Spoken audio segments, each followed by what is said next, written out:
चलिए रुख करते हैं जोधपुर का, जहां शनिवार को हुई मानसून की पहली बारिश ने प्रशासन के दावों की पोल खोल दी है। जहां इस पहली बारिश में कार के नाले में बहने से 3 लोगों की मौत हो गई थी, वहीं जोधपुर के कई इलाकों में पानी भर गया। प्रशासन ने दावे किए थे कि नहरें और नालों की पूर्ण रूप से सफाई करवा दी गई है और लोगों का कोई नुकसान नहीं होगा, लेकिन हालात कुछ और ही बयान कर रहे हैं। से पहले प्रशासन के दावे थे कि नाले नहरों की सफाई कर दी गई है, लेकिन आज हम वो दृश्य दिखा रहे हैं। पहले ही मानसून की बारिश ने पोल खोल दी। ये वो नाले हैं चांदनाबाकर क्षेत्र के, जो उमेश सागर नहर थी। नहर होने के बावजूद इसको नाला बना दिया गया, जिस तरह से आसपास अतिक्रमण बढ़ने के साथ अब इस नाले से गुजरने वाला पानी है जो उमेश सागर कैचमेंट एरिया तक नहीं पहुंच पाता, जिसके कारण से पूरे 8 से 10 किलोमीटर के एरिया में जो है लोगों को काफी परेशानियों का सामना करना पड़ा। पहली बारिश में जिस तरह से शनिवार को तेज बारिश हुई थी, उस बारिश में जोधपुर में हादसा हुआ था, कार बहने से 3 लोगों की मौत हो गई थी। वहीं अगर बात की जाए अन्य इलाकों में कई जगह जल भराव की स्थिति हो गई थी। हम वो तस्वीरें भी दिखाएंगे आपको किस तरह से जो है जल भराव की स्थिति हुई थी, लेकिन लोग हैं यहाँ पर, उनसे जान लेते हैं कि किस तरह से जो है किस तरह के हालात हुए थे यहाँ पर जल भराव के बाद में कल की बारिश के साथ। अगर बात कल की बारिश के बाद जो वार्ड 10 में जो नहर है वो उसमें मिट्टी इतनी रोड लेवल बराबर है, तो उधर निकासी है नहीं, तो पानी पूरा बहक आया। बहक आने की वजह से वार्ड नंबर 2, 4 और 7 में पानी सब उसमें आया और वार्ड नंबर 7 में एक नाला फट गया। पूरा वो नाला फट गया, लोग ठीक हुआ, कोई ये नहीं हुआ कि किसी की जान मान की हानि नहीं हुई। लोगों के घरों में पानी घुस गया था, किस तरह से आप लोग यहाँ इस तरह से, ये नहर थी, नहर में एक नाला बना दिया और लोग अब बीमार भी रहते हैं यहाँ मेडिकल में पैसा खर्च। ये हर बारिश की समस्या है, आज से नहीं करीबन 5-7 सालों से ऐसी समस्या है। जब भी बारिश आती है तो बहाव के कारण ये पुल हो जाता है और गंदगी चारों तरफ फैल जाती है। और उससे पहले कई दफे निगम इसकी कार्रवाई कर चुका है, सफाई करती है, लेकिन इतना सफिशिएंट नहीं कि इसका बहाव नहीं है और निकलने की निकासी नहीं है, जिसके कारण पानी आगे जाता नहीं है और यहीं सब फैलता है और घरों में और सड़कों पर फैल जाता है। और इससे कई बार खुली होने के कारण इसका या तो इसे बंद किया जाए, खुली होने के कारण जानवर व इंसान कई बार इसमें गिरे और हर बार इन्हें निकाला जाता है, कई बार उनकी मौत भी हो चुकी है। प्रशासन तो ये दावा कर रहा था बरसात से पहले हमने नाले और नहरें साफ करा दी, किस तरह की प्रशासन दावा करता है सफाई की थी, सफाई हर साल भी होती है, लेकिन इसकी निकासी नहीं है। एक दफा ऊपर ऊपर से कचरा निकाल दिया, लेकिन उसके बाद वो जो पानी बहता है उसको निकालने की कुछ व्यवस्था नहीं, खाली कचरा निकाला जाता है, लेकिन पानी का बहाव नहीं है और आगे से बंद होने के कारण पानी इसी के अंदर पड़ा रहता है। तो उसी की वजह से बीमारियों का अंबार है और यहाँ हर आस पास रहने वाले लोग बीमार होते रहते हैं। क्षेत्रीय पार्षद है अशोक जी, किस तरह से आप इस नाले और नहर की सफाई के लिए प्लान कर रखी है, आपका बोर्ड है? नहर की सफाई हर साल और हर समय ये 4-5 करीबन 1 करोड़ के ऊपर ही इसका खर्चा आता है डेली, हर साल के अंदर। इसका कचरा निकाला जाता है, ऊपर ऊपर से निकलता है, इसका पानी की आउटपुट है नहीं। और ये मैंने कई बार कह चुका हूँ कि इसकी आउटपुट नहीं होने के कारण से इसका मलबा और ये घरों के लोग भी इसके अंदर ही कचरा डालते हैं। अब इसकी आउटपुट नहीं होने से ये पानी यहीं रहेगा और जहाँ जहाँ से ये नाले निकले हुए हैं उसको वो नीचे जाएगा, पानी पानी जाएगा, जब कचरा भी जाएगा, कचरा जाएगा, जब ये ओवरफ्लो भी होगा।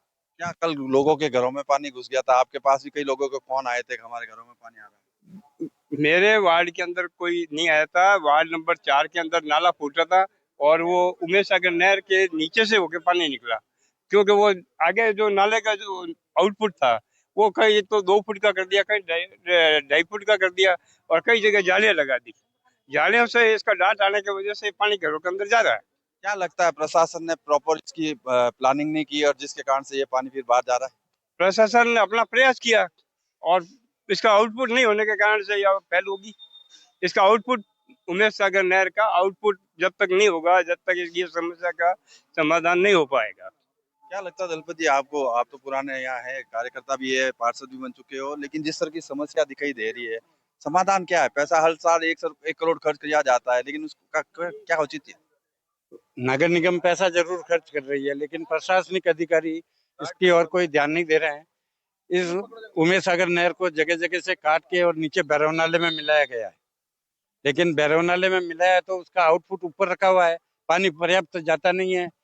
पानी की आवक बहुत ज्यादा है, सूरसागर का पूरा पानी आता है, प्रताप नगर का पूरा पानी इस नहर में आता है, कायलाना का पानी पूरा इसमें आता है, महाचा सफारी पार्क का पानी आता है। 2 तालाब है हमारे यहाँ, एक गुरु का तालाब है, एक अखराजी का तालाब है, जो दोनों की भराव क्षमता 121 बीघा है। उन वो जब ओवरफ्लो होता है तो उसका सारा पानी, ओवरफ्लो का पानी भी इसी में आता है। उससे ये नहर ना तो वो पानी झेल पाती है, तो इन्होंने क्या किया है कि 3-4 जगह से इसको नीचे आउटपुट कर दिया है और भैरव नाले में मिला दिया है। लेकिन उन नहरों की भी और उन नालों की भी सफाई नहीं होने के कारण लोगों के घरों के अंदर पानी जा रहा है, और लोगों ने अतिक्रमण नहर पे कर रखे हैं। उनको जब तक नहीं हटाएंगे, जब तक ये पानी ना तो उमेश सागर बांध में पहुंचेगा, चाहे प्रशासन कितनी भी अपनी वाहवाही लूटे, प्रशासन बिल्कुल नाकाम है। क्या लगता है आपको इस समस्या का समाधान क्या होगा? इस समस्या के समाधान के लिए प्रशासन को ठोस कदम उठाना पड़ेगा। जो ये नाला असल में राजनीति का शिकार है। यहाँ जब भी सरकारें 5 साल में, राजस्थान के अंदर हमने देखा है कि 5 साल बीजेपी की, 5 साल रहती कांग्रेस की। लेकिन जब अब बीजेपी वाले इसको करने के लिए कुछ करते हैं तो सरकार चली जाती है, फिर कांग्रेस आती है, फिर कांग्रेस लीपापोती करती है। प्रशासन बिल्कुल मौन है इसके लिए। प्रशासन लीपापोती करता है, प्रशासन व्यवस्थित काम नहीं कर रहा है जिस प्रकार से काम होना चाहिए। हमारे पास मशीनरी, बजट वगैरह सब है, सरकार है। आज तो सरकार हमारी है, हम बीजेपी पे कार्यकर्ता है, मैं 20 साल से कार्य करता हूँ, लेकिन कभी भी बीजेपी ने नहीं सुनी, सरकार ने सुनी नहीं। हम लोग यहाँ रहते हैं, हमारा घर ये है, हमारा परिवार ये है। ये 1933 में महाराजा उमेश सिंह जी ने ये नहर बनवाई कि जोधपुर वासियों को पानी मिले, लेकिन अब ये गंदा नाला बन चुकी है। ये जोधपुर का धरोहर है, लेकिन प्रशासन और हम लोग सक्रिय है, लेकिन प्रशासन सक्रिय नहीं। हम तो आम आदमी है, हमारे पास क्या है? कल हम पहली तो बारिश में किस तरह के हालात हो गए थे? पहली बारिश के कल साथ? हालात ये थे श्रीमान कि इसका पानी घरों में घुस गया, बाहर आ गया। पानी जो जमा हुआ था वो हलचल हुई तो पानी की बदबू, दुर्गंध आ गई। साहब, लोगों ने खाना नहीं खाया, हम लोगों ने खाना नहीं खाया है 3 दिन से। दुर्गंध से हम लोग परेशान है।